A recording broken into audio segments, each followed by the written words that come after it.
Меня зовут Ирина Сосновая. Я шоураннер российских сериалов.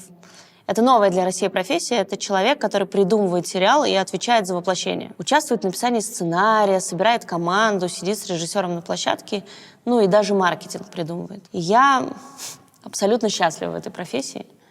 И прийти к этому мне помогло безумие и бесстрашие. В детстве я мечтала быть журналистом. Помню, как в 15 лет я впервые увидела программу на Медне и решила, что обязательно буду в ней работать. Для меня это был эталон профессии.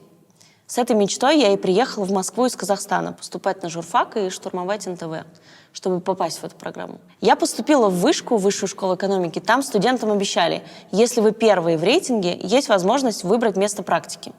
Так у меня появился план. Я училась днями и ночами, и вот заветная цель. Я попадаю на НТВ. В первый день практики я приезжаю в телецентр и узнаю, что ровно в этот день программу на Медне закрывают. Это было очень больно и обидно, но остановить меня уже было невозможно. Я быстро узнала, что все главные звезды на Медне переходят на работу в программу «Страна и мир» и попросила отправить меня туда.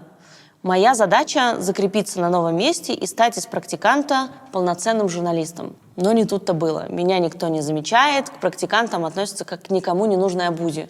Что в целом понятно. Мне 16 лет, я только что закончила первый курс, ну, кому я интересна? Тогда я решаю во что бы то ни стало заявить о себе и привлечь внимание. И вот на очередной утренней планерке обсуждают новость. Какой-то американский корабль зашел в российские воды. И Минобороны, разумеется, негодует, а Пентагон молчит пока. Я решаю, что вот он мой шанс. Я поднимаю руку и говорю: я хорошо говорю по-английски, давайте я позвоню в Пентагон и возьму у них комментарий. Ну, меня, разумеется, поднимают на смех, и ведущий с сарказмом говорит, что это мое сегодняшнее задание.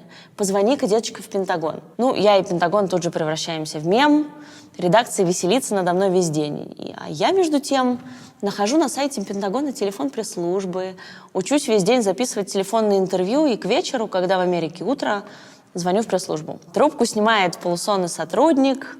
Я бойко представляюсь и прошу комментарий по своему вопросу. Он отвечает, что комментариев нет. Ну и тут я решаю действовать дерзко, потому что, ну, что я теряю? А не могли бы вы назвать свое имя и должность, говорю я. Типа, зачем? Я ведь ничего не сказал. Я продолжаю наглеть. А затем, что no comment с вашей стороны для России уже очень важный комментарий. Тут сотрудник Пентагона боится, видимо, какой-то политической ситуации, быстро просыпается, просит меня подождать на линии и после соединяет меня с пресс-службой штаба НАТО в Брюсселе. И представляете, мне, 16-летней студентке, дают комментарий из Пентагона. Ну, какой фурор я произвела в редакции программы, вы даже себе не представляете. Меня, конечно, заметили и после практики предложили работу. И вот знаете, мне тогда казалось, что нет профессии важнее журналистики.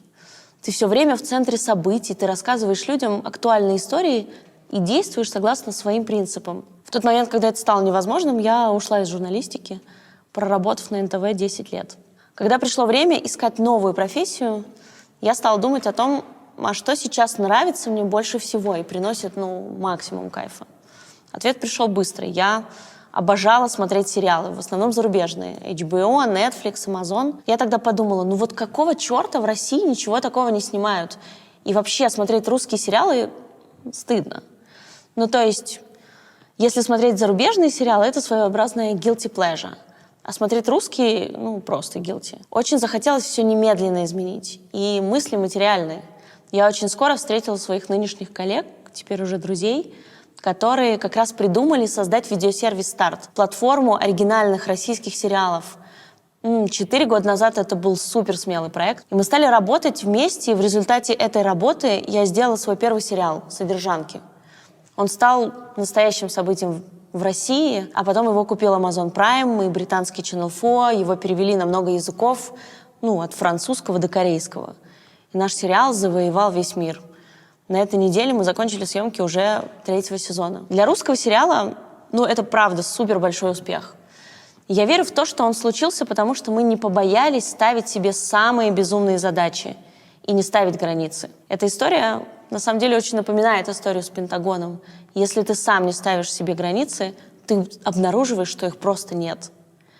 И уже не важно, куда звонить и что снимать. Знаете, что самое прекрасное? Я поняла это буквально в этом году. Я же с детства мечтала быть тележурналистом. Быть в центре событий, рассказывать про актуальное, нести людям важные смыслы. Так вот, никто из моих друзей больше не смотрит новости по телевизору. Но все смотрят сериалы. Я снова обрела очень важную для меня социальную функцию в моей профессии. Мир меняется. Мы меняемся. И очень-очень важно быть адаптивным. Не бояться нового. Ничего не бояться.